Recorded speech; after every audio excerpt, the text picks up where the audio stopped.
Anies kampanye dukung Pram Rano, ajak anak Abah.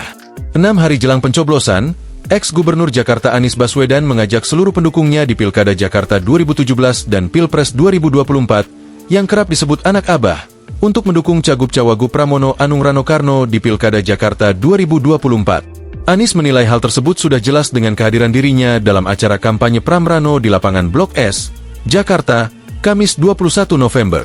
Itu jelaslah, kata Anies seusai acara.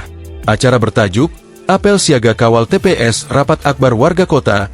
Ini sekaligus menjadi momen pertama kali Anies mengikuti kampanye Pram Rano yang diusung PDIP. Anies menjelaskan dirinya telah menginstruksikan kepada seluruh relawan dan pendukung yang tergabung dalam Warga Kawal TPS, agar mengajak seluruh warga mencoblos Pram Rano. Ia berharap seluruh relawan dan pendukungnya itu dapat menjaga agar Pilkada Jakarta 2024 berjalan dengan jujur dan adil, terutama saat pencoblosan 27 November nanti. Pastikan monitoring pengawasan agar Pilkada besok itu bersih dari segala jenis intervensi-intervensi.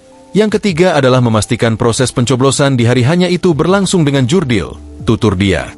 Tak hanya itu, Anies juga berharap Pram Rano dapat melanjutkan segala program kerja yang baik jika terpilih sebagai gubernur dan wakil gubernur. Mudah-mudahan keberlanjutan program-program di Jakarta akan bisa berjalan dengan baik di bawah kepemimpinan Mas Pram besok, tutur dia.